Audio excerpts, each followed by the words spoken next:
of the internet, welcome to the channel. My name is still Prosec, and welcome back to Power Up with Pride 2022. We'll be getting underway in just a short second with Titanfall 2, but first we've got a couple of donations for me to read off for you.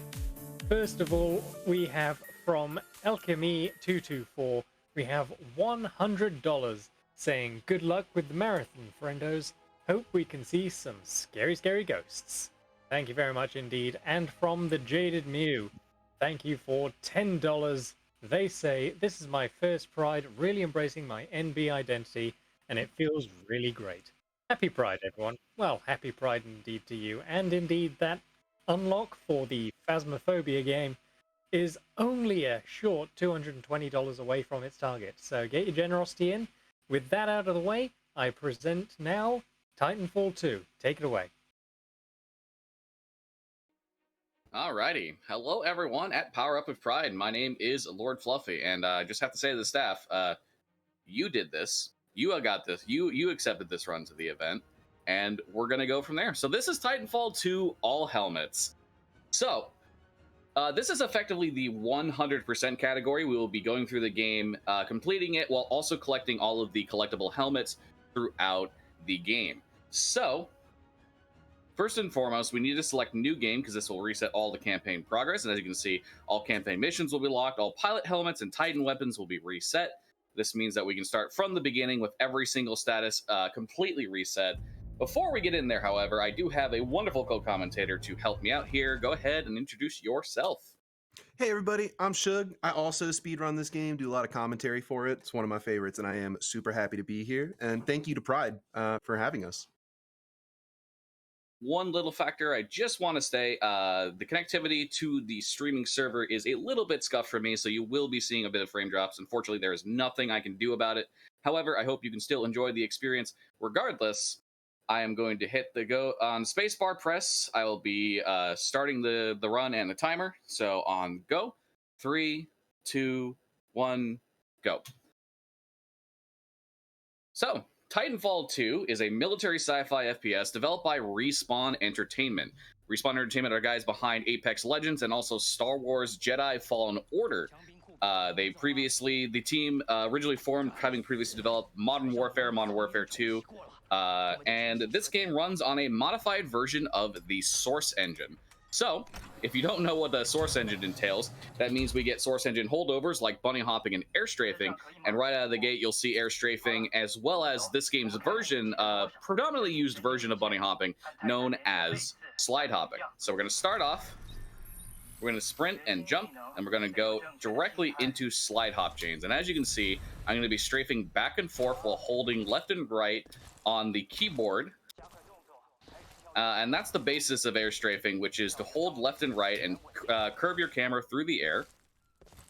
Needed an audio cue there. Curve your camera through the air to subvert the speed cap as well as build up speed while you're playing the game.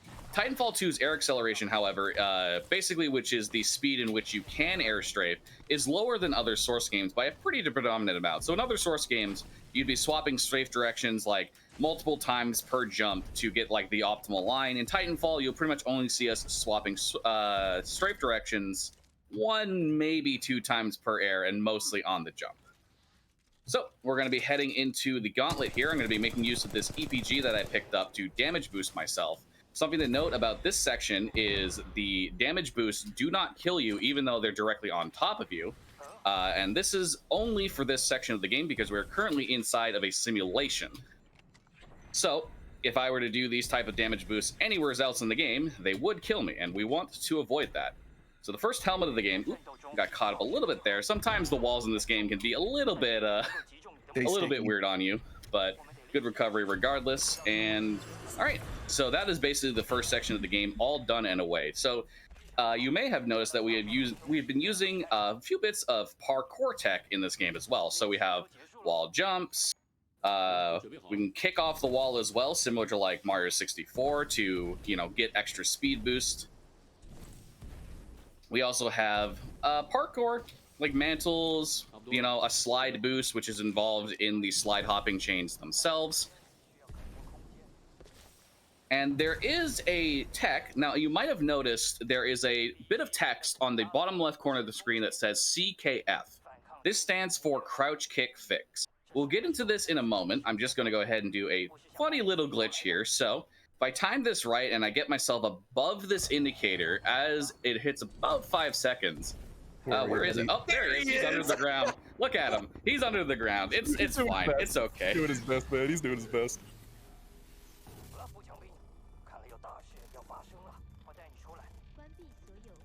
All right. So, CKF stands for Crouch Kick Fix.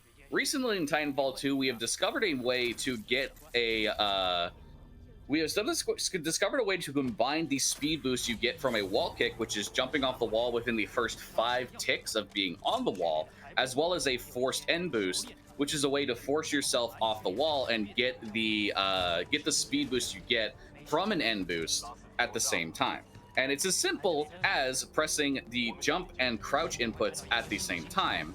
However, there is some variance to this that we'll go into, which is why CKF is a thing, just in a moment. So there's one little thing I'm going to do here. As this fades to black, I'm going to start smashing the spacebar. This will do 2 things for me.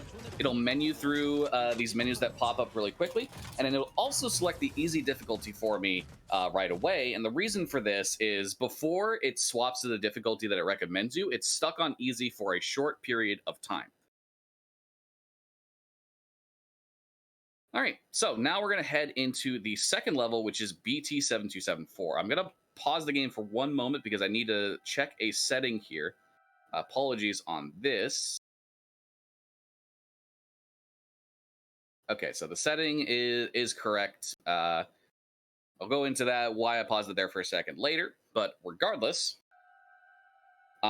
crouch kicks are as simple as pressing space and pressing jump and crouch at the same time when you go for a wall kick. However, there is an element of hardware dependency and frame rate dependency for this. So if your inputs are 1 millisecond off, but the inputs occur like this jump input is 1 frame and the crouch input is the next frame, you will not actually get the crouch kick. So what crouch kick fix does is it applies an 8 millisecond buffer to your inputs to reduce the frame rate dependency of it.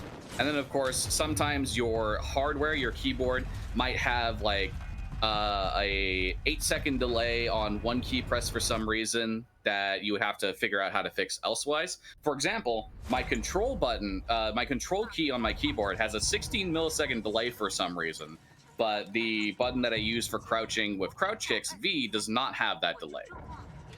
So that's effectively what the crouch kick fix is. It's a way to remove, not like remove the skill of it with the timing, because there's still skill involved with the timing of it, but it's to effectively fix the potential frame rate and hardware dependency of a crouch kick. So right out of the start here in this first gameplay section, I'm going to hit jump and crouch at the same time and get a speed boost immediately that is only really possible out of cutscenes. That's what's known as a super glide. You might recognize that tech from Apex Legends. It's executed in a different way here and is a lot more niche. So now we have entered the 18-hour cutscene. This is where we praise our boy Fizzy in the Titanfall community, who implemented a setting in the live split auto splitter to auto-load a pre-made save and inject the time that you are skipping, and then skip past this long cutscene at the beginning of the game, add all the time that you're skipping so that you don't have to watch the cutscene, but your timing is still accurate for both, and this helps for both players and moderators. Moderators, we don't have to make sure that people are skipping at the right time and don't have to add any time, and for players, they get to skip this annoying cutscene at the beginning of every single game. However, for the sake of a marathon, it's best to show off every single thing and not make use of the skip here. Yeah, so, you'll hear us talk about thanking Fizzy very often throughout this game. Yeah, Fizzy is a genuine good dude, has been involved in numerous tech discoveries, as well as just making the auto splitter work and the load remover work and all this other technical stuff. And shout outs to Fizzy, straight up. Mm-hmm. Yeah, the community has evolved and grown immensely because of his contributions, so great guy. So something that's like, we were talking about crouch kicks here. It's like hard to understate how much crouch kicks change this game. Like, you know, we do a wall kick that like Fluffy was talking about earlier, and we get, you know, like you know, 5 kilometers per hour around there. But if you hit a crouch kick, which is timing is basically the same, it just comes down to like a control comfort. You're getting like 10 minimum off of a lot of kicks. So high level runners have actually had to like reroute basically the whole game for themselves because we're going so fast now. Old routes don't even work. So like crouch kicks have really changed the game, and like players have just leveled up so quickly as they've gotten good with them. It's awesome, honestly. So you will notice that there is a gameplay section here. This is not where the 18-hour skip skips to. We skip a little bit further past this. However, the thing about this gameplay section is it is effectively an auto-scroller. Like, I just need to walk over here and wait for this animation to finish and then hold the E button, like looking about here. And as long as I do that, I will hit the same, I will interact with the next cutscene on the same frame every single time. So ultimately, we don't consider this gameplay section to be relevant using the skip, and we just, you know, you have to be willfully like trying to lose time in order to lose time here, effectively. Yeah, and the only thing runners ever did here that like might have even been different is some runners like to grab the shotgun, some don't here. But with the auto load we have, it doesn't really matter because we already have it. So, or we run right by it. I mean, not already have it. We run right by it from the line. So there's really nothing here worth playing. Yeah. Once again, the time is not skipped. However, it is automatically injected into live split. So again, this is good for runners because the time is accurate to the frame of when the skip occurs and when you like load, which is about right here. This is about where you come into the gameplay. And now we're going to head into the first major section of gameplay. So at the start here, you might have noticed earlier in the gauntlet we had a double jump. However, we only have a single jump for this first section here. This makes the routing here very purposeful and very scary in some cases. So in Titanfall 2, most movement mistakes can be corrected by simply double jumping and adjusting yourself accordingly. But since you don't have a double jump for that, any one particular mistake in your slide hop strings or any one particular mistake in like your positioning can and will lead you to fall into a pit and die, which is not okay. You don't want to see that. But right now, I'm just simply making use of the slide hops, the air strafing, and the routing with this single jump. Oops. Camera sometimes, when you go onto a wall, likes to be a little bit silly and force you to look to the right. This is a little interesting skip known as river jump. I'm going to go for plant strat, avoid beam bop for now because I didn't quite like the lineup there. But we just jumped over a river that is a huge pain point for new runners. Like, consistently getting past that river for new runners can be incredibly difficult to start with. But we're basically through the section where we don't have our double jump. Right about here, the game is going to tell us, okay, you've got your double jump because your jump kit that you picked up from Lastimosa is fully calibrated, and now you can carry on through with the rest of this section. So your objective in this level is to pick up a bunch of batteries and put them in your Titan so that he has full power, and basically, you're not going to survive if you don't have that Titan, contrary to what we might show you later on into the speedrun. So pick up those Titans, get your friend BT, and get on out of here. So this is a slant boost. If I hold crouch and I jump at the right time when falling down and landing on a horizontal, a sloped surface, oof, I almost died with that frag. That was very good. But you can effectively transfer your speed, your vertical speed into horizontal speed doing that, and you can get big speed boosts from it. That's one of 2 deliberate slant boosts in this level. And now we're going to head into Ravine, which I'm going to make use of the first frag boost here, attempting to go for about 50 kilometers per hour. There we go. Perfect. And Shug, I'll let you handle it from here.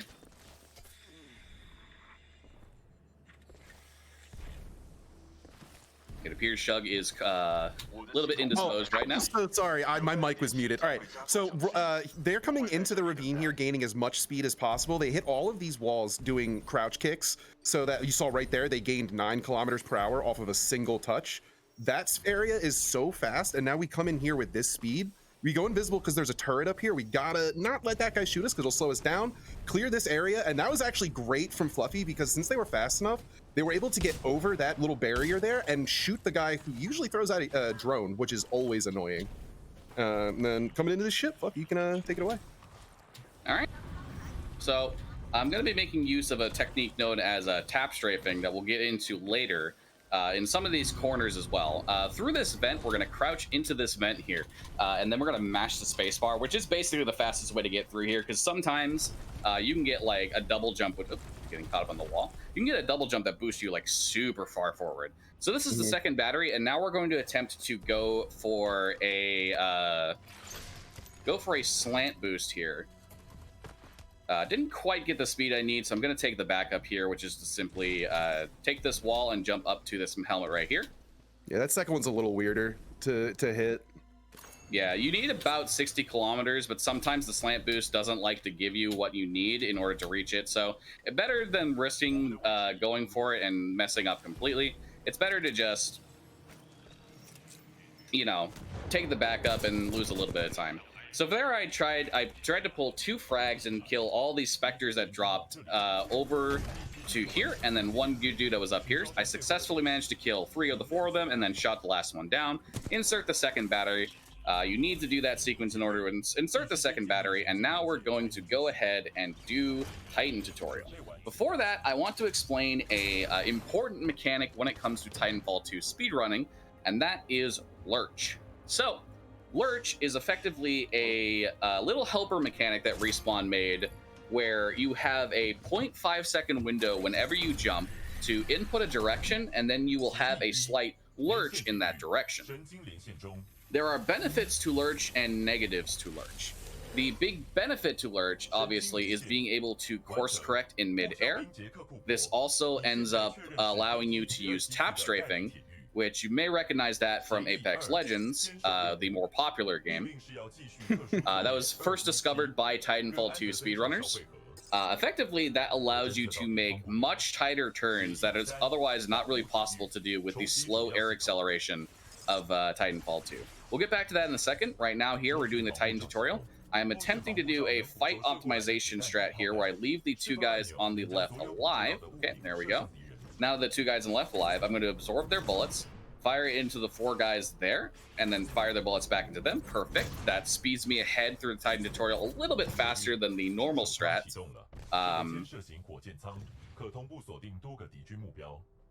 This is somewhat incorrect at what I'm doing, but ultimately I'm just going to adapt to it. That's fine. The goal here is to basically get all but one of the enemies that spawn in these waves dead. Once there's only 1 or 0 remaining, the last wave will spawn. You'll be able to move your Titan and head into the final part of the Titan tutorial, which is a practice fight against an enemy Titan. So, what's going to occur here is I'm going to wait for this guy to drop down. I'm going to dash into him, drop down a smoke cloud, and then stand in a specific spot looking to manipulate him, and then fire a whole bunch of bullets into his vortex shield, put my own vortex shield up, double no-you the bullets back at him, and then shoot him down for a quick, clean, and easy kill. Yeah, you feel cool as heck when you get that one. And boy, what a wildly different Titan tutorial than our practice one. That was so fun to watch. Oh my goodness. In our practice one, I had the worst RNG I have ever seen. Yeah, I gotta agree. I've never seen a tutorial like that. It was wild. All right.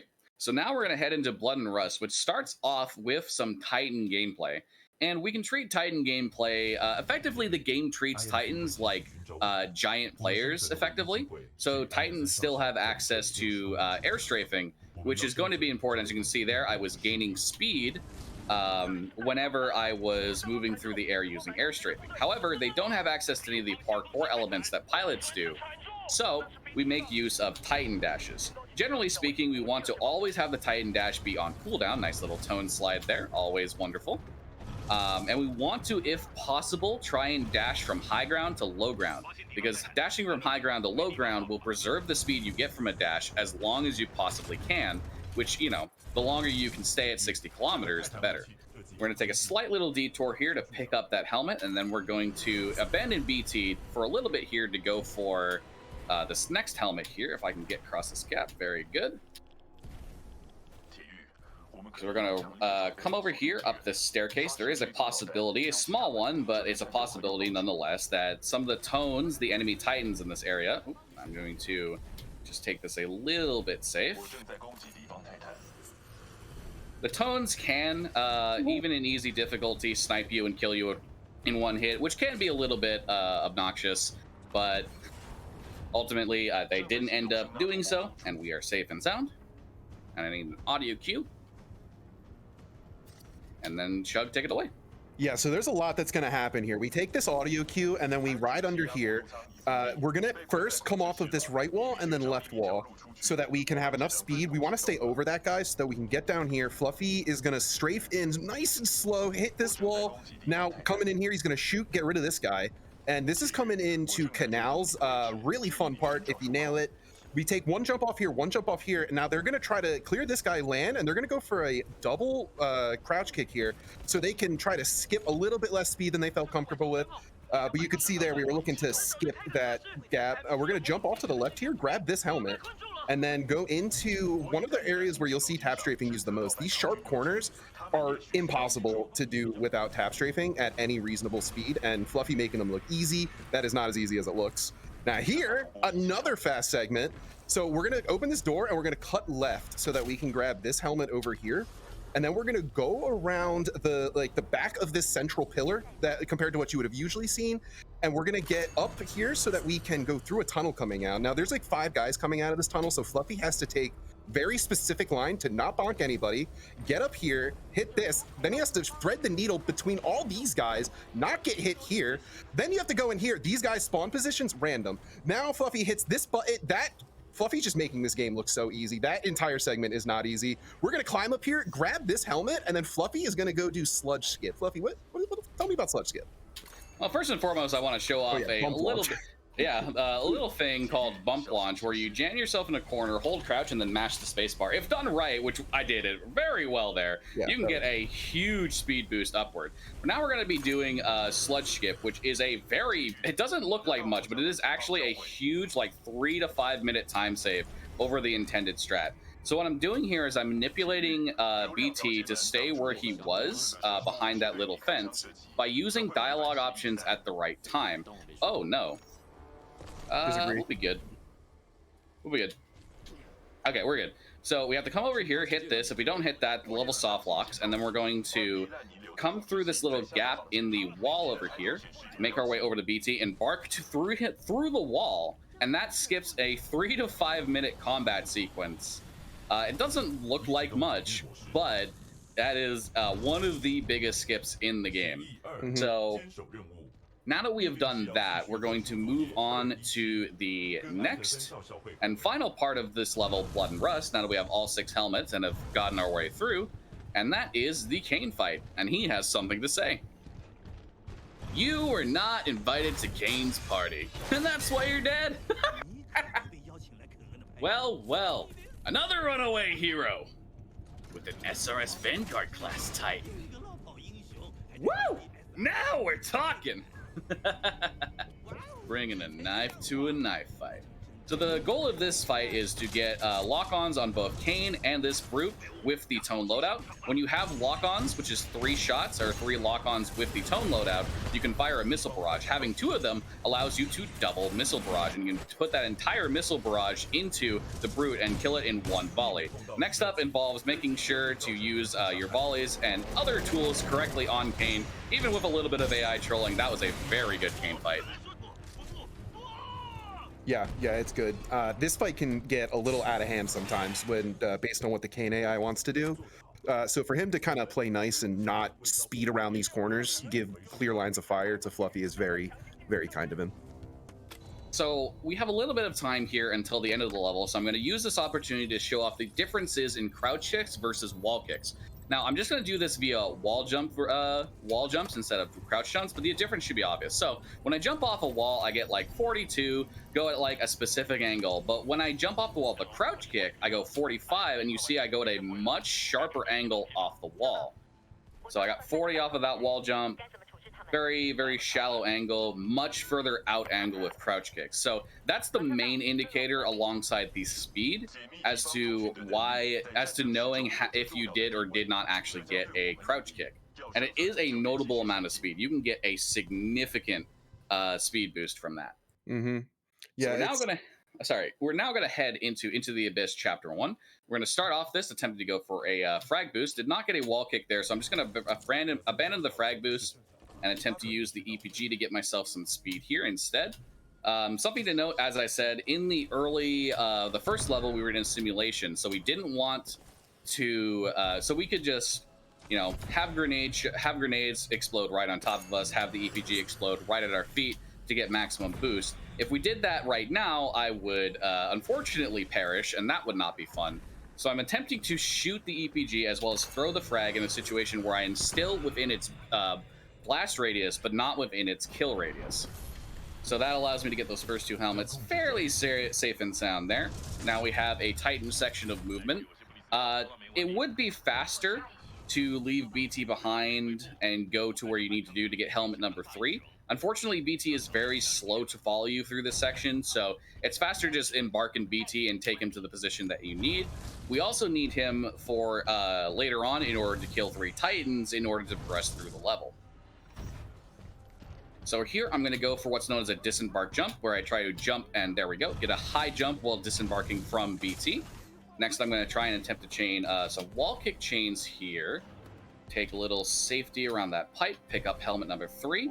And BT is cooperating. Nicely done, BT. Thank you very much. Catching me right over here.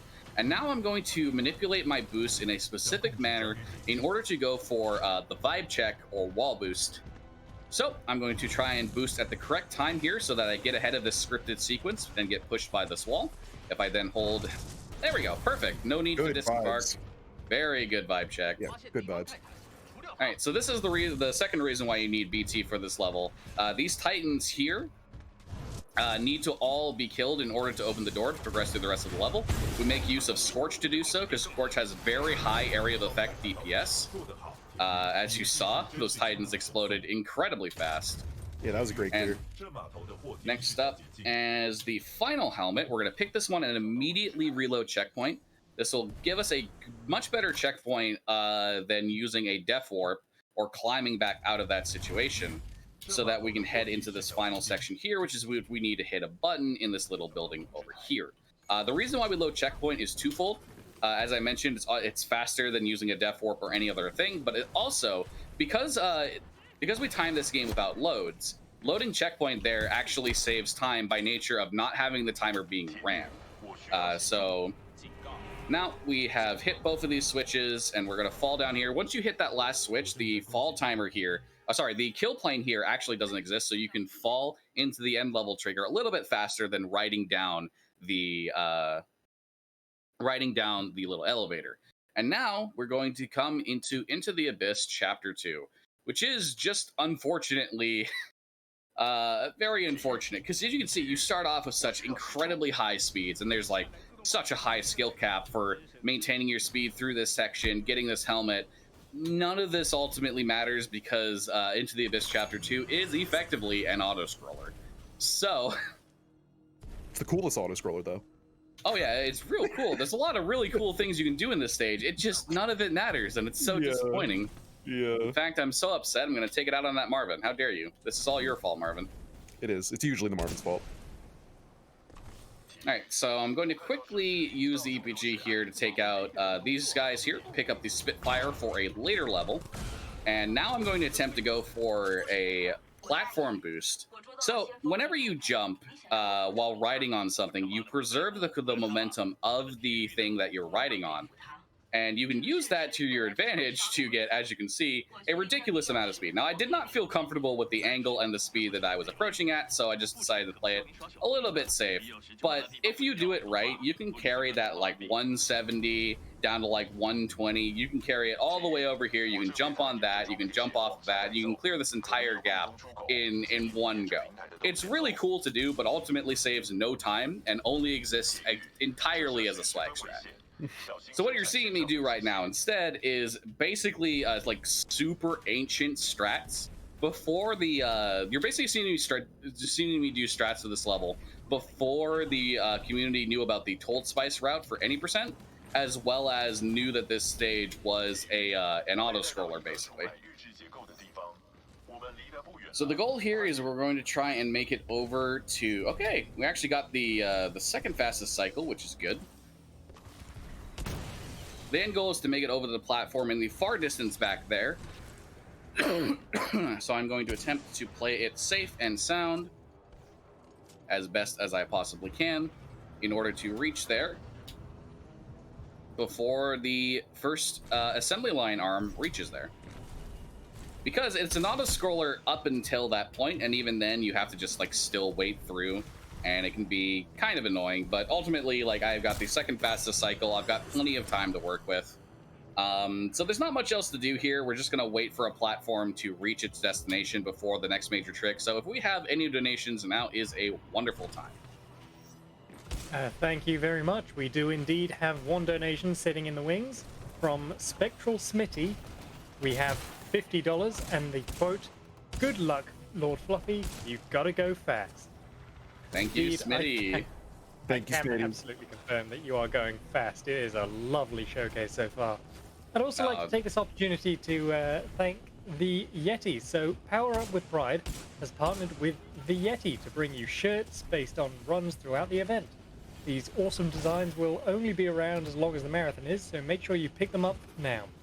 $5 from each shirt goes directly to the Trevor Project. Visit theyeti.com to check them out. Thank you very much. Take it away.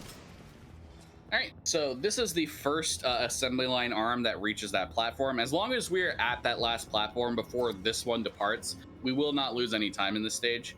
There is an advanced strategy that you can do called Railgun, which can save you an additional 15 or so seconds at the end of this stage, or more, I believe. But it is quite a lot, basically.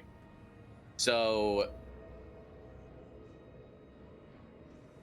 what we're going to do instead is the strategy known as dome launch. So I mentioned earlier about platform conservation. This applies in whatever direction the platform is moving.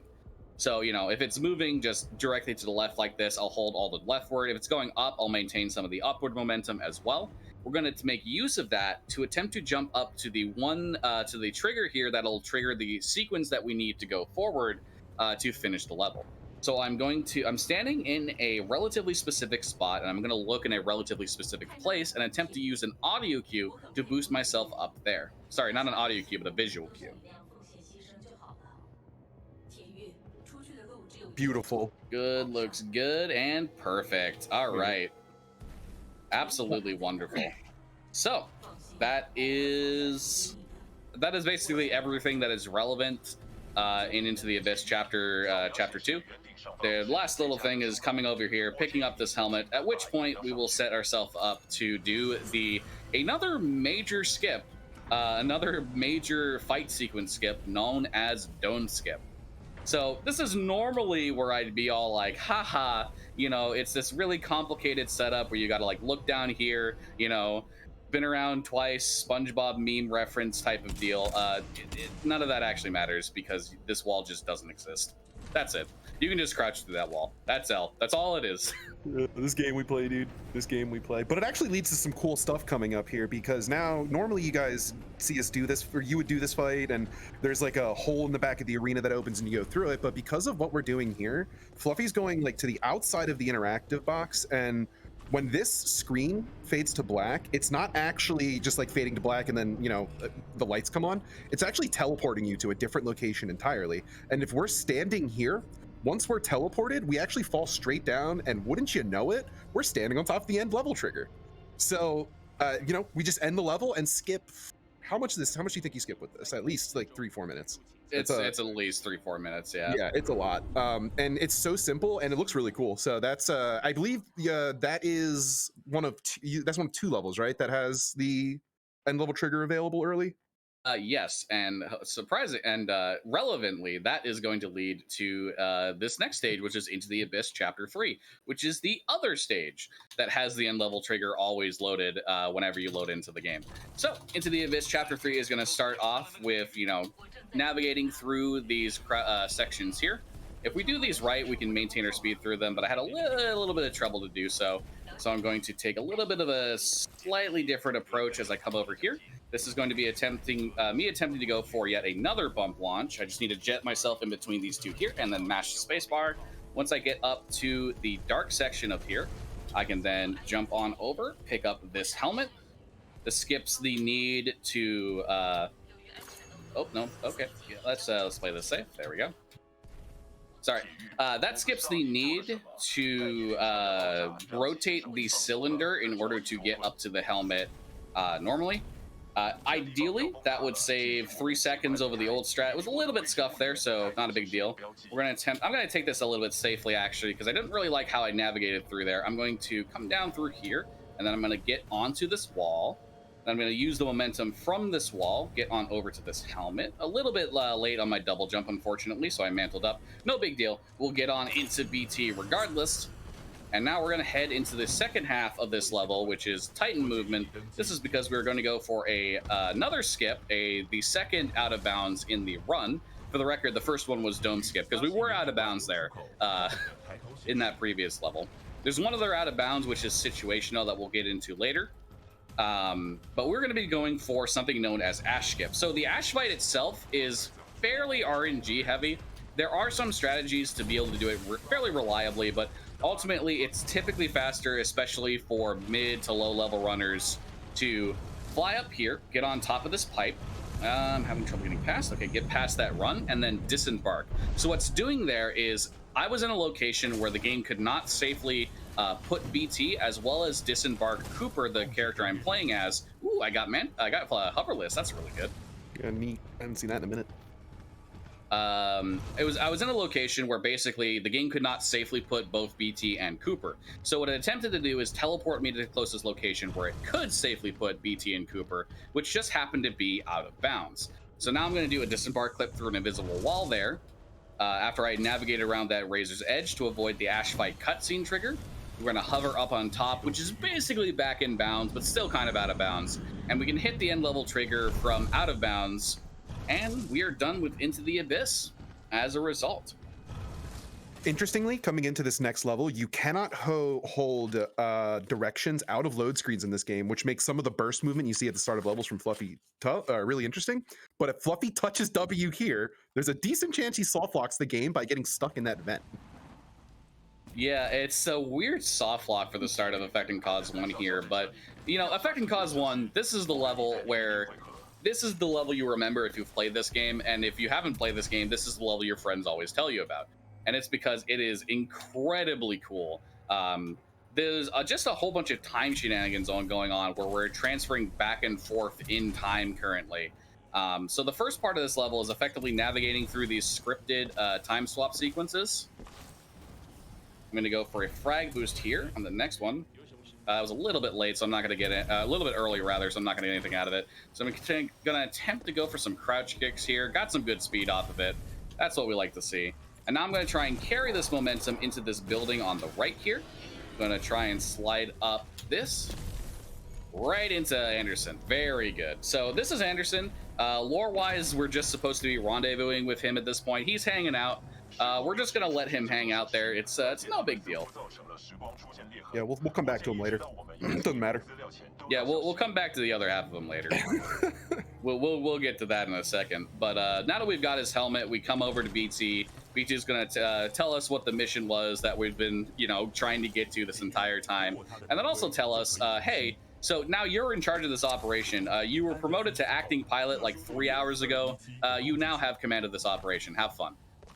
So this is basically a big waiting section. There's nothing super interesting here. So I'm going to take this opportunity to mention Into the Abyss Chapter 2.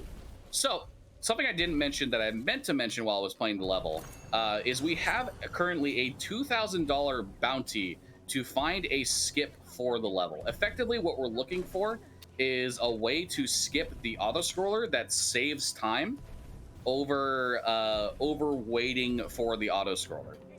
So if that interests you, you can join the Titanfall 2 Discord. There's a link on the speedrun.com page. We have an entire channel dedicated to a bunch of stuff that we found out for it, a bunch of people talking about it. If you believe you could potentially have an idea, you know, we got ways to get out of bounds. We just need a way to navigate to that end level trigger effectively in a way that is fast.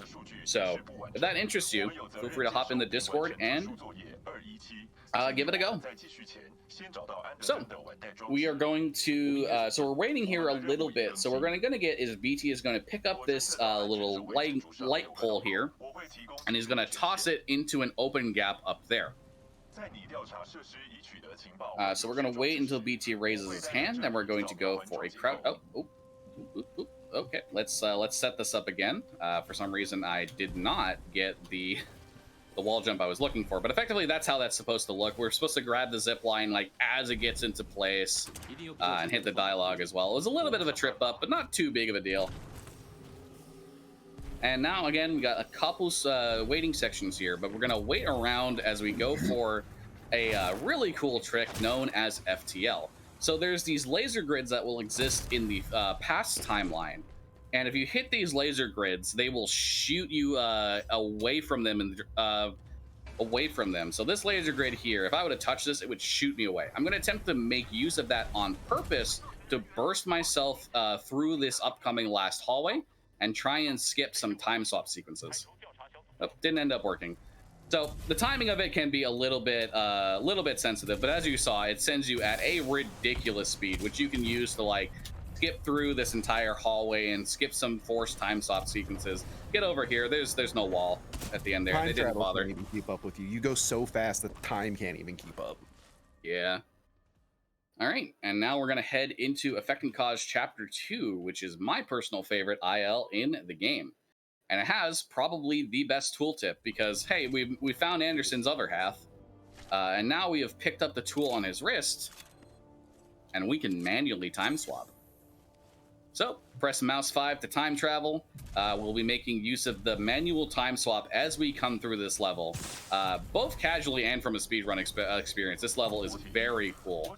So, we're going to do some kind of purposeful routing as we come through here, trying to make sure that we don't hit anything along the way. Gonna go for a frag boost here. Oop, I ended up dropping it instead of throwing it straight down on accident, so didn't get that boost either. No big deal. It's only a small section.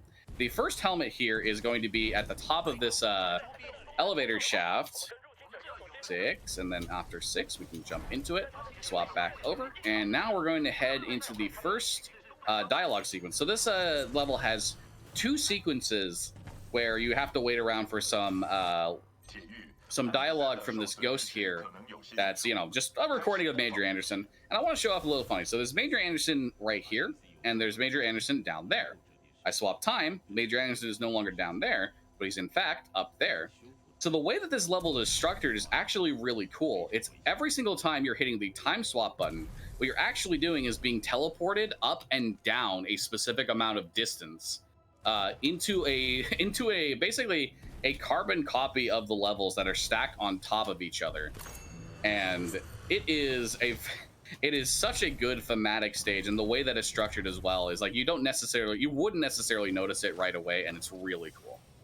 So I'm going to set up on the second dialogue here. Sorry. Need you guys to not do that so I can make sure I have the right timing. Crash the party over there. So we're going to stand in a kind of a specific spot. We're going to set up our heretical here and then wait for an audio cue.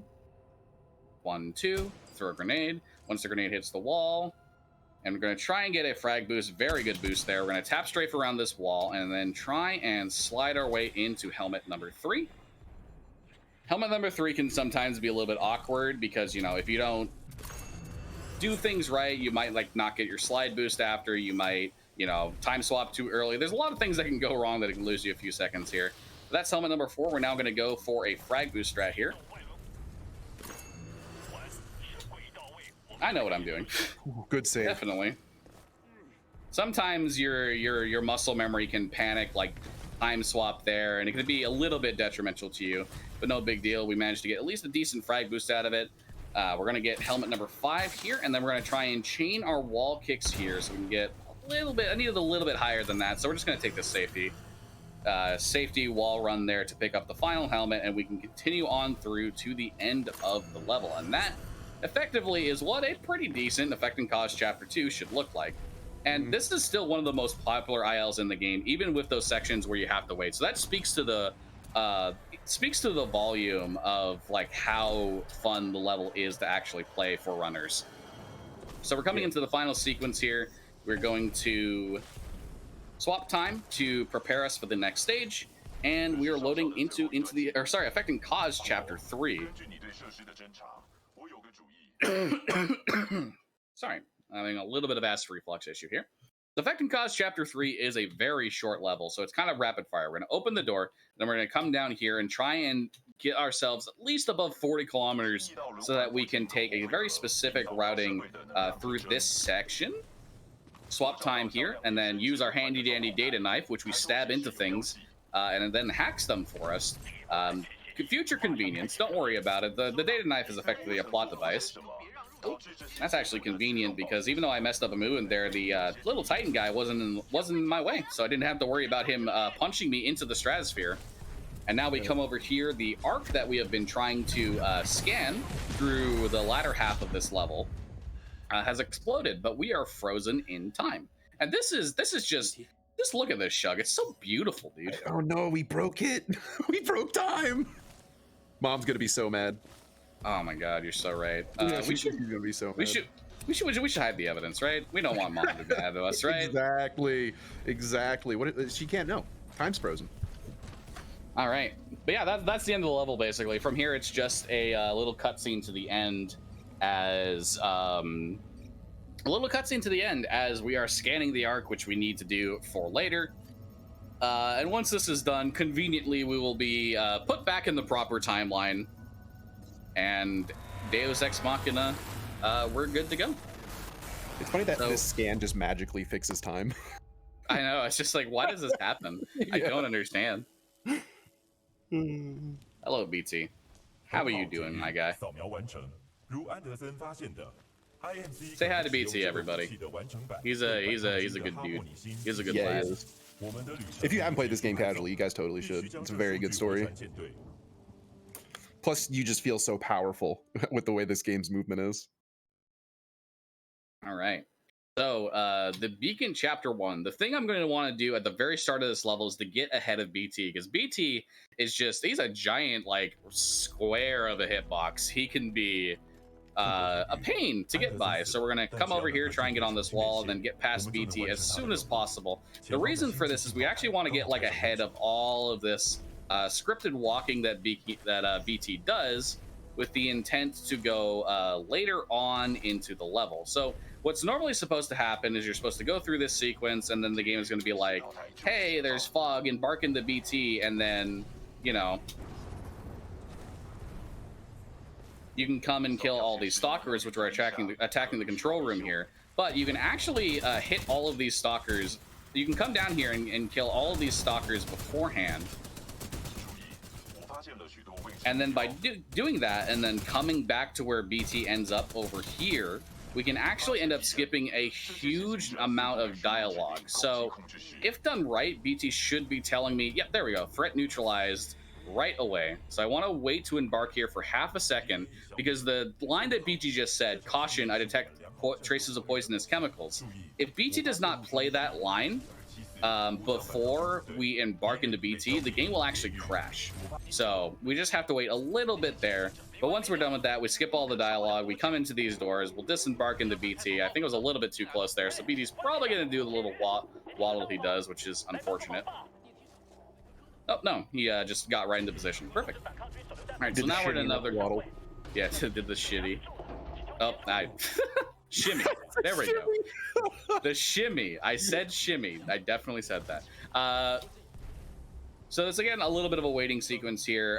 Basically, they just need this lore dump. Hey, the beacon's broken. We can't send any signals to our fleet, the militia fleet. We're the good guys, the militia. The IMC are the bad guys, because they're a hyper-conglomerate of corporations, and corporations bad. So hey, you need to go over here and get an arc tool so we can power up the dish again. I'm like, okay, I come over here, I get this arc tool. And now we're heading into the Beacon Chapter 2, which is, whew, it is a stage. Yeah, this is one of the most crazy, or one of the most exciting levels in this game, and fastest. So I'll be taking it over here because Fluffy's going to be doing a lot. So we're going to first come over here. We're going to take a little free kick off this wall here, and then we're going to slide through this door. We can gain a lot of speed here, and we're going to see Fluffy taking crouch kicks off of these walls, 60, 55. So we tap strafe around this corner to lose as little speed as possible. Then we're going to come through here, gain as much speed again. We're going to try to land in this hallway here, and we're going to actually skip the softball. We're going to grab this helmet, and then we are going to get a checkpoint and load it. It's going to bring us back to the softball, and then we're going to do an intentional death warp that'll actually take us back to the previous cross section we had to set up kill room skip, which is one of our hardest and most infamous tricks. I agree. That was a little scuffed on it. Basically, Fluffy is looking to get the softball grenade, blow him at the right angle, get an edge. Oh, that is good. Get an edge boost and get across. So that skips about 15 seconds in that room.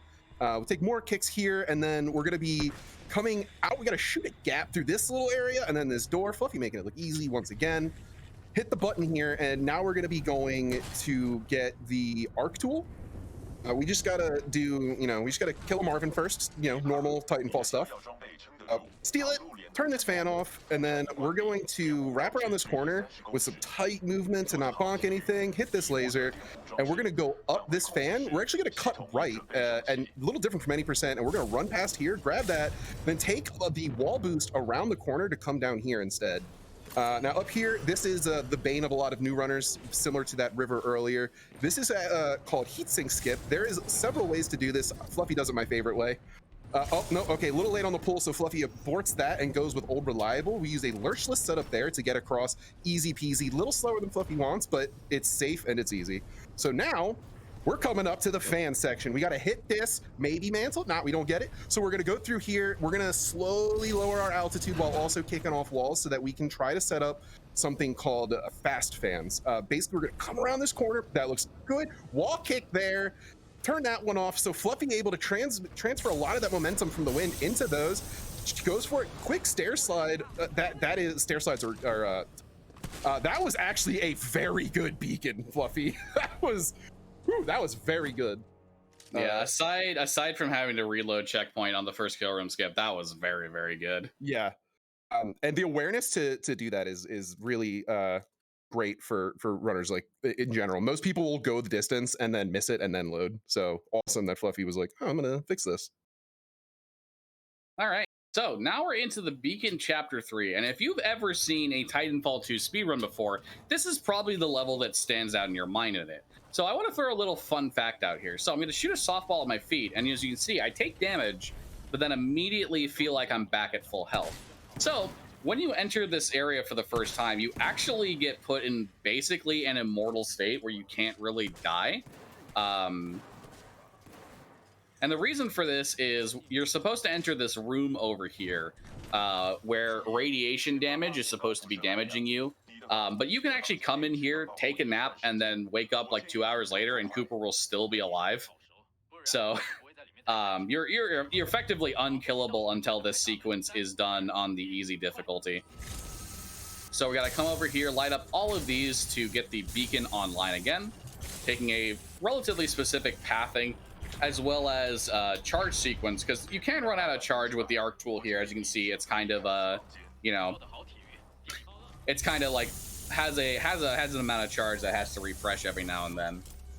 So now we're in another waiting sequence here, so we can mention something. I can mention something. You may have noticed that the language that is being spoken is not English. So Titanfall 2, the Mandarin version of the game that has is actually 38 seconds faster than English and is the fastest known language that we play on. German is like second, it's like 6 seconds slower, but effectively in sequences where spoken dialogue needs to finish in order to progress, because Mandarin is a much faster spoken language, there are several locations, including this level, which accounts for 1/3 of the time saved for language choice, where we can end up getting through things quicker.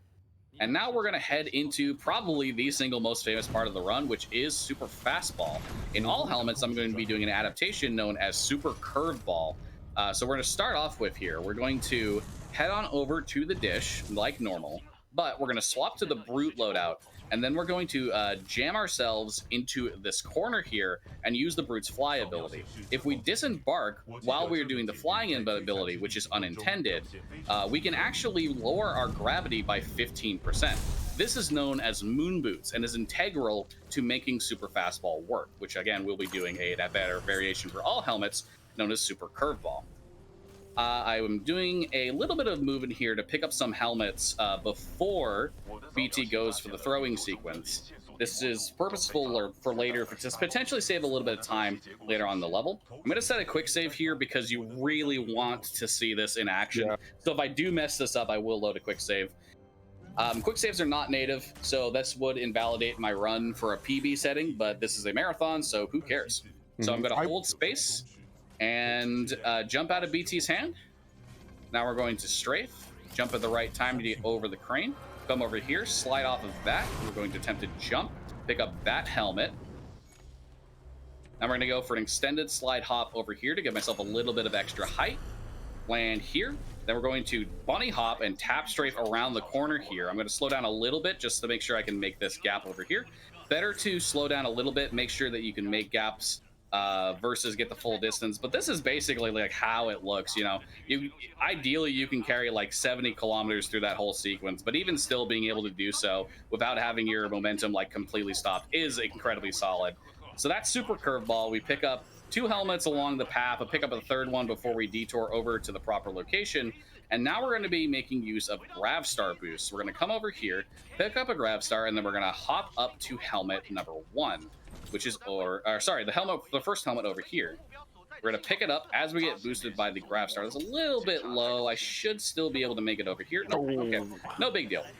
We have picked up the helmet, so we can go for the any percent version just fine.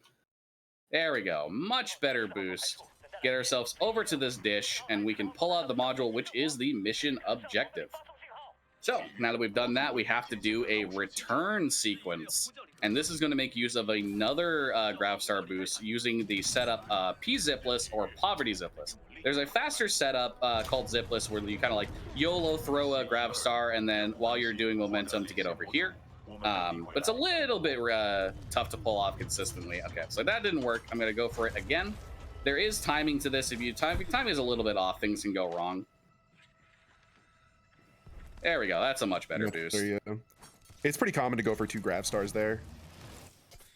So Fluffy's going to come through here. They're going to go to try to get as many wall kicks as they can through all different platforms so they can maintain their speed. And when they get to this platform up here, they're going to take a second kick, and then they're actually going to go to the right so that they can grab the helmet that's inside of this little cheeky little room in here. Set up the Gravstar so we can jump a little bit late on it, but that's fine. We can come to this wall over here for a backup, no problem. And we have the zip line. Get that free kill. So now we're going to come down to dish clear. Do you want to take this one, Fluffy, or you want me to do it? Yeah, I'll take it.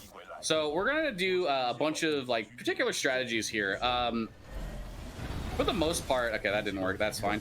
For the most part, this is sort of a auto scroller. There is a few things you can do to optimize it, like thank you, Smitty, right there. You can shoot those guys as they're coming out of the drop ships that drop them down. We thank Smitty for that fight optimization there every single time. Thank you, Smitty. And now we're going to reach a point where there's like a few enemies spawning, but we're going to want to eventually disembark from BT and begin to start to climb through the top of the dish. I'm going to wait for about a specific part of this music cue here, which is about right there. I'm going to try and disembark, jump, make my way up. Try and kill any stragglers that I can that are still alive right now. Usually it's one up there, one over here. Once you're done with that, you can jump over here. And similar to what we did earlier before B2 throw us, we're going to use these chain walls here. And there is the gong. The gong there signifies the end of the fight. And now we're going to pick up helmet 8 before we get to the top of the dish, which is over here. So we're going to get that helmet, navigate our way around, and now we just need to wait for the dish module here to lower down completely before we can interact with it. So I'm going to set up a bunch of softballs here. This is for hopefully getting some fireworks as we come down from the sequence, because there is a scripted sequence where we will slide off the dish and BT will catch us. Regardless of like where we are, the sequence will always play out effectively the same way. Like I can jump here, like double jump, and then like it'll just zoom me down to that specific spot. It's really good. Whoever coded this cutscene is really good, because it's like basically impossible to break. BT gives us the thumbs up. We got some fireworks in the background, and we're gonna head into the last level. The last part of Beacon Chapter 3, which is going to be a fight sequence in a Titan.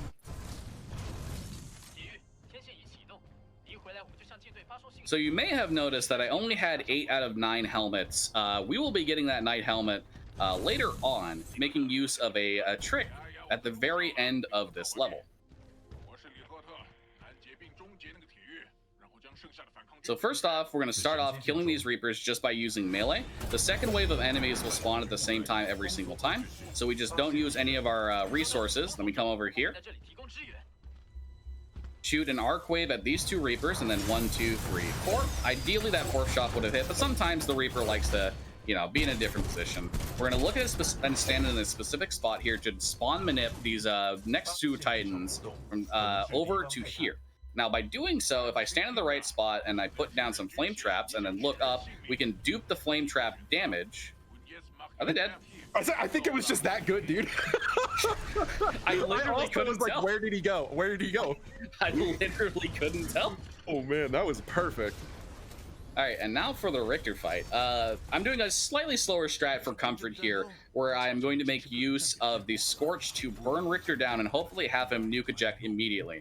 So we're going to put down a flame wall, we're going to shoot, and then put down a gas trap, use our core, which is basically like ultimates, run up to him, and there we go. He is dying, he is exploding, and now we're going to swap to Brute. The moment the hover is available, we're going to come up here and disembark through the wall.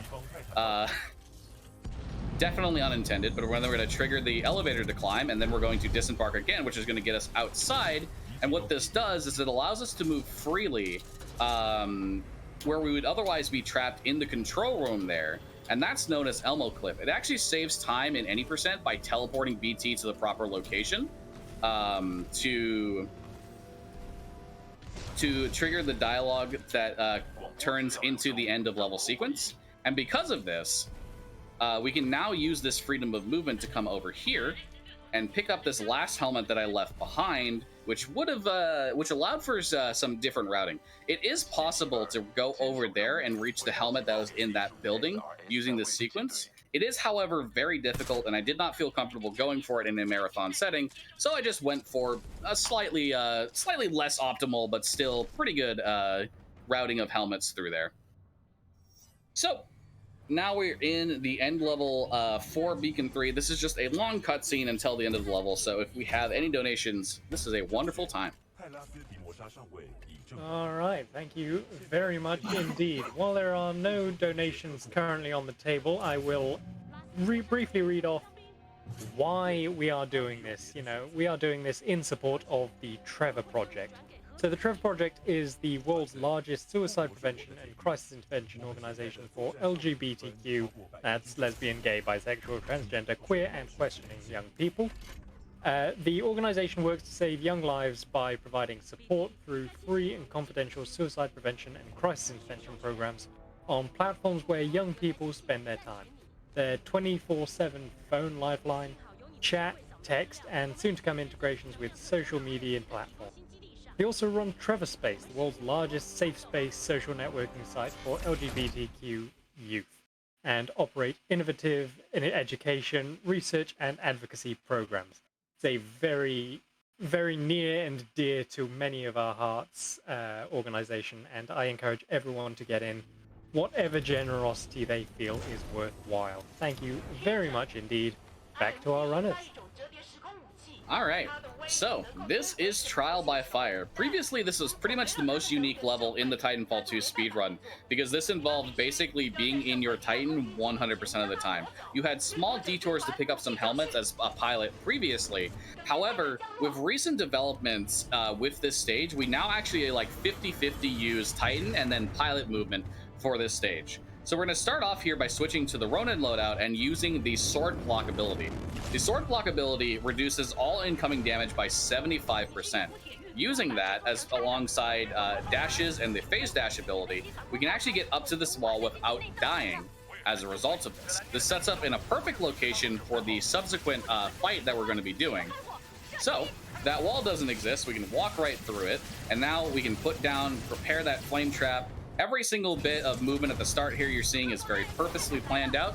It's an attempt to kill as many Titans as I can, as quickly as I can. And looks like we're getting very cooperative Titans here. Very good. So now we have the second core ready and raring to go right out of the gate. And now we have the second wave spawn immediately. That is fantastic. So if we do this right here, we should be able to get the dialogue we're looking for, which is Tihu Komalai right there. Quick. That was phenomenal. Yeah. Like, I don't mean to float my own I don't mean to float my own boat, but like that is about as good as you can hope for a trial by fire to go. Like for this first phase here. There are so many things that can go wrong, and there are so many things that Fluffy's keeping track of there, like all their resources, their weapons, how much charge they have. Like, there's so many things you have to keep track of there. So that was spectacular. And Sarah is with us immediately, which is very... So the main reason why that's important is this first part of the stage is actually a basically a glorified escort mission. The game cannot properly progress until Sarah has reached an elevator at the end of this hallway. So we're going to do a little strat here. You see I disembark, and now I'm going to go around the outside of this level. What this does is this actually ends up skipping a couple of triggers that spawn 3 Titans. And because of that, that means that there's less that I have to kill, less in Sarah's way.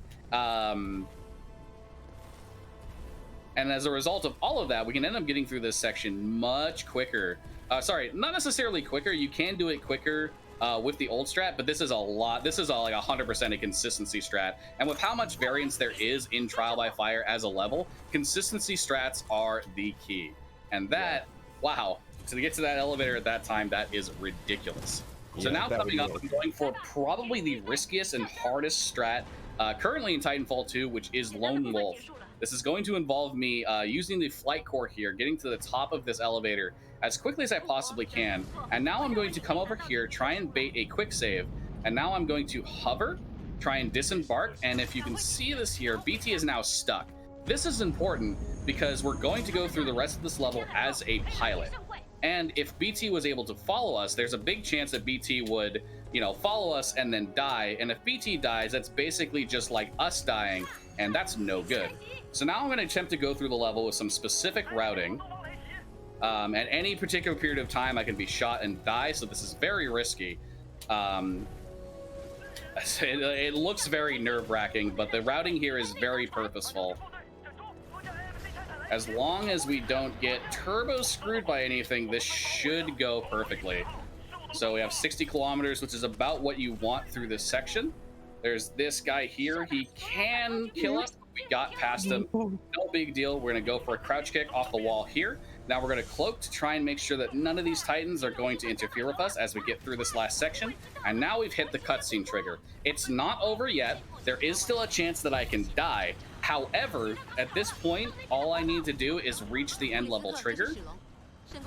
And even if I die after reaching the end level trigger, we can still load into the next stage. And there we go. We'll go to a little bit left here, which causes the end level trigger to be hit a little bit sooner. And that is, wow. Wow. Yeah, did you have your timer running? Holy moly, that was a 5-second gold. Holy moly. That was a very, that's very good level. That's a new IL world record, actually. That was I was about to say, I think it might be. That was a new IL world record for all helmets in Trial by Fire. That's how good that was. That is ridiculous. Holy moly. Yeah. All right. Good job, dude. Good job. So now we're going to load into the next level, and we're immediately going to go back to the main menu. The reason for this is we're going to load the next level, the Arc, from the menu. The reason we're doing this is because we want the Ion loadout that we don't normally get in the speed run, because it's a little bit out of the way in Effect and Cause 3 that we don't do. So, the Ion loadout will be used for a fight strat later on into this level. But there's another thing we did. You saw me throw a grenade at the start of this level. That is because later on, when we go into a scripted sequence, the game will give me back all 4 grenades that I would otherwise have, which I want for the rest of the level. I am. Feel really? I'm feeling myself. That was adrenaline. That was good. that was so good. Yeah. All right, so this is a scripted sequence. There's no real way to speed this up, as far as we're aware. Maybe there's something we haven't found, but that is what you like to see. This is also And the introduction of the best character in the game, just so everybody knows. yeah, so at the end of this, we'll be introduced to the final boss of the level early on, and then we'll be going for a trick known as Barker Skip. And successfully pulling off Barker Skip, unfortunately, has the potential to break the entire level. There he is. So this is Viper. He is the My perfect king. mixed mix of anime, edge, and cool. And like, you just can't make a character cooler than this, honestly. Love him so much. I have such a Visual man crush clear. on him. I've got good tone. All right, so if we look up in the top right corner here during this sequence, BT just stands up. He's waving at us. Hi, BT. How you doing, dude? Hi. Hello. All right, and now we land on the ship, and now we're going to go for Barker Skip. So this is going to be me using a frag boost to attempt to jump from the ship that we're on to the ship the ship that is carrying the mercenary group, the 6-4. So I'm going to line up in a specific way here and need an audio cue.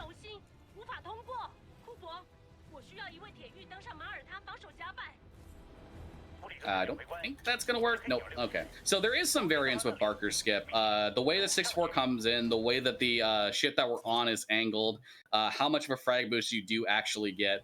Barker Skip can go terribly wrong, basically, and can go terribly right.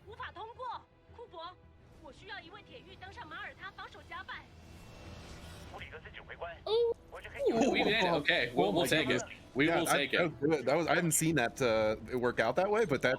Whew. We take those bonks. All right, so I'm gonna actually play this safe. The 6-4 can approach this ship in different ways because of Barker Skip. And right there, I didn't really like the way that the 6-4 was approaching the ship, so I'm not gonna go for the 6-4 skip itself. We're gonna come over here, get helmet 1, or the game can just kill me. That's fine. What the heck was that? I touched the wall, and the game decided, actually, no, you're falling. Have fun with that. Like I would go so far as to say this is a result of Barker stuff as well, because like as soon as you do that Barker skip, the entire level just does not function properly, which you'll notice throughout this level. Yeah, so there's a lot of things that can go wrong, including but not limited to several soft locks, a couple hard crashes, the game just deciding that actually the fall timer that's in this level that determines whether you're dead or not will kill you even though you're standing on solid ground. Barker Skip just breaks this level. We have no one to blame but ourselves. So here, the only active cannon's actually the last one, so that's why you'll see us run past all these and then Fluffy throw that grenade. They just clear this platform, and then everybody else, sometimes you can even see it, they just magically fall down and die of heart attacks. And then we just get to move on. It's pretty neat. All right, and now that we've cleared the third gun battery here, we wanted Davis to come down first, because sometimes, one of the things, Draws can come down first, and if Draws comes down first, Draws will just come down to here, and then he will float off into the distance, and the level is soft locked. So now I need to get in position to get the second helmet here, which is actually inside of Sarah Briggs's ship, the commander of the militia corps that we're doing here. So I'm going to attempt to slide down. Nice, perfectly, right on into. Yeah. Very clean. So now that that's good, we're going to get on the wall. We're going to throw one grenade, cook a second grenade, and attempt to kill as many enemies as we can here. Ideally, there we go. We pick up fire stars from the enemies for fight clear strats later on. We want to kill as many of these as we can, but we also want to kill very specific ones as well.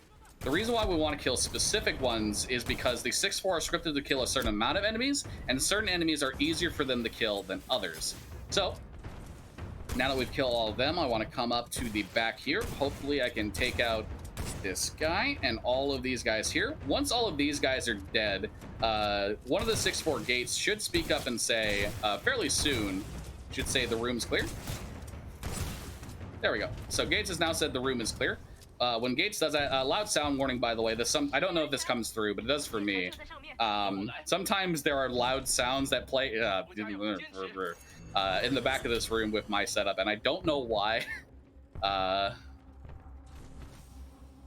Yeah, with the room clear, we come back and pick up that third helmet. Now we can come up here to the last pilot section. Well, sorry, not necessarily the last pilot section, but like The last little thing we need to do as a pilot before effectively being allowed to embark into our Titan for the boss fight of this level.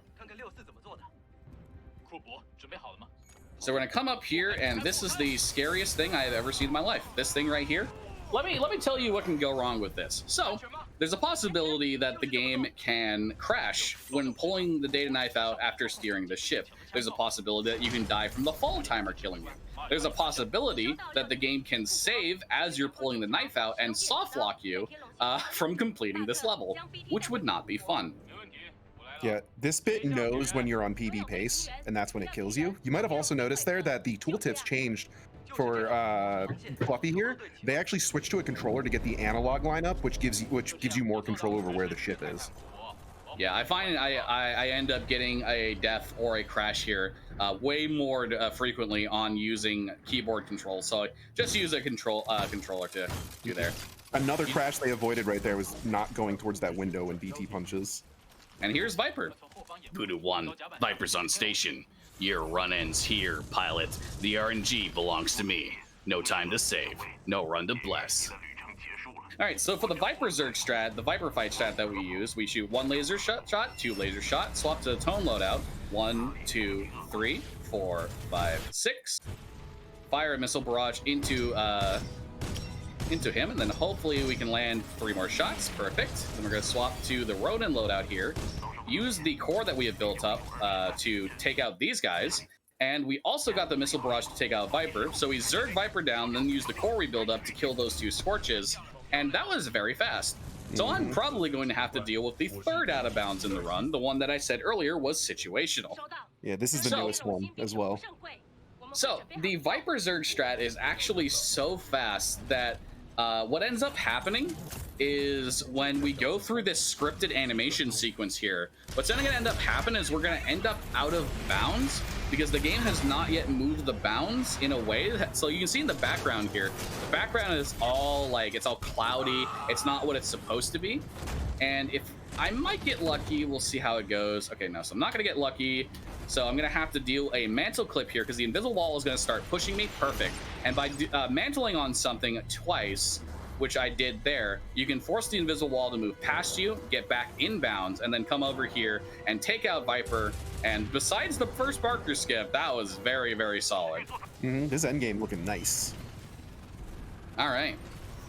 So once Viper is dead, there is a 1 minute 55 second sequence as long as we do everything correct to the end of the level.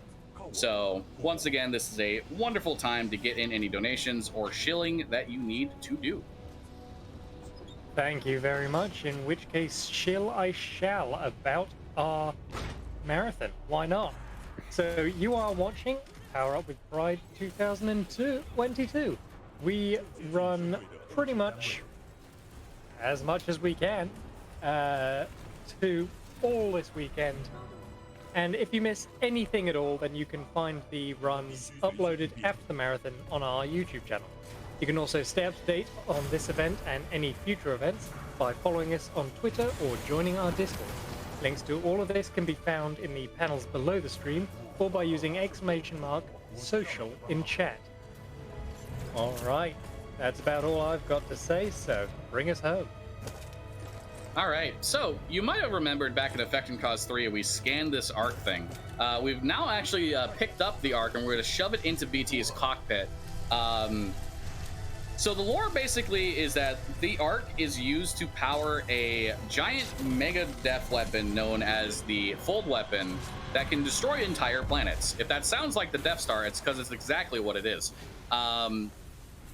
And we need to get the arc out of here. But unfortunately, the ship that we were on kind of got shot up by Viper as he died. So it's going down now. There's no way to escape. And we're just gonna, BT is saying protocol free, keep my pilot alive. He's a good bud. He's a good friend. I want my pilot alive. You know, he's a good friend. Don't make him do that. All right, and with that being said, we are now going to head into the final stage of the game, the Fold Weapon. And there is, you may have been noticed, I like to voice act. I love voice acting this opening cutscene. Your problems are not my concern. Once you have delivered the Ark as per your contract, your payment will be transferred by the IMC. Just have my money ready. I'll get you your precious cargo, you useless neff. Oi, Titan, you're gonna open up and give me what I want. Voice command not recognized. Let me just rip it out of him. Can't risk it. The Ark's unstable. Listen, hero. You have what's mine, and I want it back. Go on. Tell your Titan to open up. About what? His feelings? Still trying to be a hero, eh? I have a load of dosh running on this contract, my friend.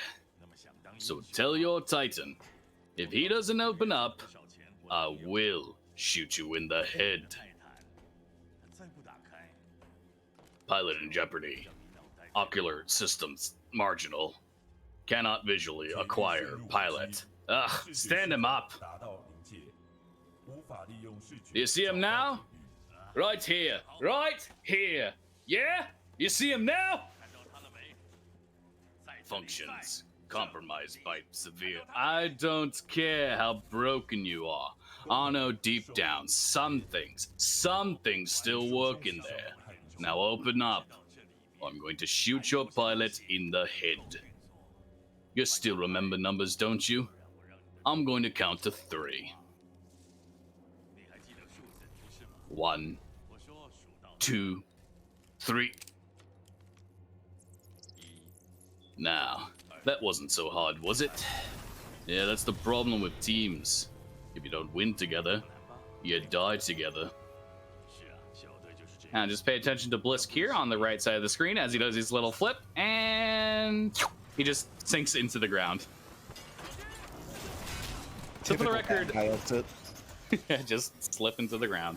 Yeah. So just for the record, cutscenes are unskippable in Titanfall 2, so in order to just keep things entertaining, I love to voice act a lot of them when I'm sitting through them. It's a respawn classic. To not have flashing lights warning, flashing lights warning, look away now. Okay, flashing lights should be done. You should be safe to look back. Sorry, that was a little bit late there, but just wanted to try and get that. Sorry to interrupt you. I think that's important to do, Shug. No, that was a great interruption. All right. So the Ark has been taken from BT. BT is in a sorry state, unfortunately, after that barrage of blasts. But we're going to do a little bit of speed tech here. We're going to back up into the fire. And what this does is it actually makes BT's dialogue play a little bit faster, about like 5 seconds faster than otherwise waiting around. And now BT is going to rip off his face and give us the Seer Kit, which is the Survive, Evade, Resist, Escape Kit. So basically what's going to happen here is we're going to open up the Seer Kit, and we're going to get 3 things. We're going to get, number 1, we're going to get a Smart Pistol. This is a literal aimbot pistol that they put in the multiplayer for some reason of both Titanfall 1 and Titanfall 2. Do not ask me why. We're going to pick up another data knife, which is the thing that we use to stab and hack things. Just ignore the fact that there's currently one still on our belt. And finally, we're going to get the third thing, which is BT's data core. This houses all of his AI functions, so as long as this survives, BT is still alive. We're going to do a super glide out of that cutscene, get over to this first little section here, and then we're going to go into the opening pilot sequence, which, Shug, I'll let you take it away. So in this sequence, Fluffy only has 1 jump here because of the because the Seer Kit's got to reinitialize to him. They're going to take a right wall here, left wall, and then they're going to clear this gap. Now they got to be careful not to die here because it actually will soft lock. Take out all these guys under the door. Ooh, just almost got it. So come around this corner now. We're going to look at the zip line over here. We actually grabbed this zip line because it's actually, whoa, I haven't seen that one. We go under. Okay, we go under there. We come. Ooh, that guy be bonked. So we take these corners. This is another spot where we see tap strafing come through because we gain a lot of speed that we get to keep because of it. Clear out these guys, and now we have a corridor here. We can get a lot of speed. We're gonna take a wall kick off the left or right. Go to the left here, and then we're gonna go around. Take one more. 52, some pretty good speed. We'll take out these guys. Now we're not going to go straight out the door. We actually have a helmet we're going to set up to get by going up here, get around this guy, and now we're going to go to the left, ride some of these, and get up to the top. You can kind of see it up there on top of the pipes. We're going to go around a little bit to the left here. Don't want to deal with getting hit by any of those lasers because these ones actually push you in varying directions. Grab the helmet, and we are home free for the next part of the level. All right, so something I want to quickly mention here. You may have noticed the speedometer on the screen. So the speedometer is not native to Titanfall 2. However, it is part of the speedrun menu mod that we allow to be installed for the game. We usually don't allow any sort of non-vanilla functions for the game, but the speedometer is an exception because we had previously been using the live split memory graph function to accomplish the same thing of letting us know how fast we were going. So it was simply just fine to allow the in-game speedometer. The information that you can get from knowing how fast you're going can affect your decision making, and since we were already allowing it through live split, we figured it was fine to allow it an in-game function. So right there, I fired a power shot as part of the Legion loadout to try and build up as much core as I could, to be able to go to the Ronin loadout and start dashing through. So the Ronin loadout, whenever you activate Sword Core, as you can see, my Titan dashes are refreshed much quicker. This allows us to progress through this level safely while inside of a Titan and also as fast as we possibly can, making use of the Ronin loadout. So right here, we're going to swap to the North Star loadout, which has a hover ability, and go right through this door. For some reason, the top of that door just doesn't exist. We can go right through it, crouching as a Titan. And now I'm going to attempt to go for a disembark jump to get this second helmet here. So disembark jump timing can be a little bit weird. It's not always consistent. So we're just going to take a little back up here, go around, pick up that guy right there, jump down, and now we're going to head into the final sequence. This hallway can be dangerous. If you lose a ton of speed or get blasted by a ton of stuff, it's definitely possible for you to die. So you typically want to try to go through it as fast as possible to avoid that potential fate. And now we're going to take some routing here to attempt. Oop, I got caught up a little bit, but that's okay. Oh, I jumped a little bit early. Okay, no big deal. The routing would have properly gotten me over to this last helmet here much quicker. This last helmet can be, it's very awkward to get. There's a lot of geometry in the way, and just in general, it can be a big pain. But we got it relatively smoothly. A bit of scuff, no big deal. But we're gonna head now into the trigger for the final boss, which is going to be against Sloan. So we're going to be doing a specific Sloan fight strat here known as Fizzy Sloan. So I'm going to start off by swapping to the Ronin loadout and then using the Arc Wave and then firing all 4 shots of my main cannon into Sloan. After that, I will swap to the Brute loadout and shoot rockets into her in an attempt to take her down as fast as possible. The goal here is to avoid her using laser core. So we're swap the Brute, use a animation cancel. Okay, so unfortunately we got the laser core. So what we're just going to do is we're going to hide down here to make sure that we don't take that much damage. And we're going to look at this spot. That is unfortunate because it does waste a lot of time. But we can just look at this spot, which will spawn 2 Titans, which is necessary for the next part. We'll flame trap dupe by looking up and holding the flame wall. Take them both out. And now we're going to set up for the next part of Fizzy Sloan. We're going to put down a... Come on. Back it up, Sloan. Okay. Come on. What are you doing? No, she's not cooperating today. Yeah. Unfortunate. So this pretty much means that we're not going to get thing known as pre-charge, but ultimately, like, pre-charge is not the end of the world. You can still get PBs without it. It's an 11-second time save, but it is sort of like RNG and skill dependent. She is sometimes, yeah, oh my like she is just trolling today, man. Yeah, this fight is usually scripted enough that like you can kind of run through the motions. She is just, oh my goodness. Someone's trying to embarrass us in front of our friends. Oh my goodness, yeah. Like I handled that as best as I could, but sometimes Sloan just does not cooperate. Usually the things that we do should manipulate her properly so that she does everything we want her to, and we can do the fight really fast to give us the highest chance of getting pre-charge. But what we still got is we activated the Ronin Sword Core before we interacted with the Arc Injector, and what that did is it allows us to have our weapon out during this cutscene. Not intended. We're not supposed to have our weapon out during this cutscene.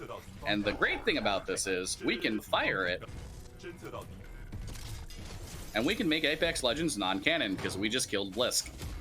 And amazingly, this does not soft lock the game, doesn't hard lock the game, doesn't crash the game, doesn't do anything negative. It actually just skips 33 to 34 seconds worth of dialogue depending on how early you kill Blisk. That was found by a Reddit user by the name of Shot Andy. who said, hey, I found this way to kill Blisk in the cutscene. Brian Otto was made aware of it, and then we figured out, oh, hey, this actually saves time. So as a result of that, we named that trick the Andy Shot. So now we're going to be heading into the Arc Injector here. I mentioned pre-charge. So if I had interacted with the Arc Injector there before the PA system said the dialogue, full weapon priming sequence at 97%, the lights inside of the Arc Injector would have already been lit up, meaning that we could skip a charging sequence and save about 11 seconds. Unfortunately, we did not get this, so we'll lose that 11 seconds to the charging sequence, but ultimately, not a big deal, and we are going to head into the final sequence of the game, which is going to be the escape sequence. I'm going to be taking some very specific routing to attempt to go for a strat known as Hyper's Weakscape, and if I get it, I will be zooming, basically. The hyper is emphasized here. There's specific speed goals that Fluffy's going to look for here to be able to do them. This is one of the wonderful parts of us having this speedometer that Fluffy had mentioned here a little bit ago, because using this speedometer here, Fluffy's going to be able to tell ahead of time whether they need to abort this strat or if they can commit to it and send it, which is applicable in a lot of different places. Under 30 is considered pretty good here. We're going to see Fluffy absolutely annihilate that. Or under 30 seconds, I should say. That's kind of what people shoot for, but I have a good feeling my friend here is gonna send this. So we're gonna come up to this right wall. Oh, okay, you got it. All right, so we're gonna come up. I'm gonna take a little bit of safety by just running instead of wall kicking off here, and then we're gonna try and hit this trigger as low as we possibly can. Next up, we're gonna slide here, and we're gonna attempt to strafe up to 47. I didn't quite get it, so I'm gonna try and go for a version of it. Okay. Oh, yeah, we got it. Yep. Okay, Oh, yeah, there we go. yeah. I'm going 70 and time. Oh my goodness, that's seven. That's so good. I'm so glad I got Hyper's Weakscape at the end of it. I still managed to make it work. That's so good. Yeah, that's another newer strat that was discovered a couple months ago, and it is very fun to watch. One of the most exciting things that was in our recent tournament we had. All right. Very well done indeed, Fluffy. That was an absolutely marvelous run. I'm blown away, quite frankly. Yeah, that was only a minute 10 seconds off my PB and less than 2 minutes off a world record. So that was a very good run. I'm very happy with that for a marathon setting. Oh boy. So yeah, we just gotta do. Shout out for them getting a world record too in the middle of the run. Can we pop up on that for chat? Like that's a world record in the middle of the run. The trial by fire all helmets IL record in the middle of the run, by the way. That was... and didn't beat it by a little bit. They beat it by 5 seconds. It was not it was not a small beat. 5 seconds is quite a bit for Titanfall, for clarity for people. That was crazy, quite so. Get your GGs in chat for that marvelous run. Whilst they do, is there anyone either of you would like to shout out?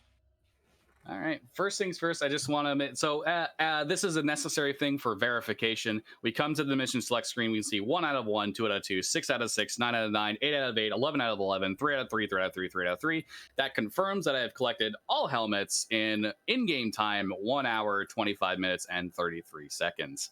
So I just want to give a shout out to the Titanfall 2 community. These guys are absolutely wonderful. They're such a wonderful community. You have amazing members like Shug here, who is the stats guy, very good commentator. Brian Otto, a very cool figurehead. Zweek, our resident meme lord, also does a bunch of stuff with the speedrun menu mod and other stuff to help us out. Fizzy found a bunch of strats and, have programming the auto splitter and all this different stuff. Taxinos for all of his stuff. I'm going to stop there because I'm going to list off everybody in the community otherwise. But yeah, if you enjoyed that, please come join us. Join the Titanfall 2 speedrun Discord. Run this game. It's a great game. It's seriously, run this game. It's a very fun run. Yeah, I mean, I'm going to echo thank you to the Titanfall 2 community because they are one of the most accepting and wonderful communities that I've just ever been a part of. It's so nice. Also, thank you to Fluffy for having me. Fluffy knows how much I love commentary, so I was thrilled when they offered me this. And lastly, I'll just say, if you guys like commentary, I actually do weekly commentary for Titanfall runs of all levels. So you can head over to Shug_SSB if you guys like Titanfall and you like the commentary, because that happens every weekend. So check it out. All right.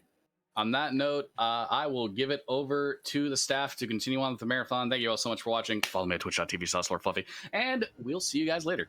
Thank you. Bye. Thank you very much indeed to our marvelous presentation there. That was absolutely fantastic indeed. We're going to be back in just a second with Yono and the Celestial Elephants. Don't go anywhere.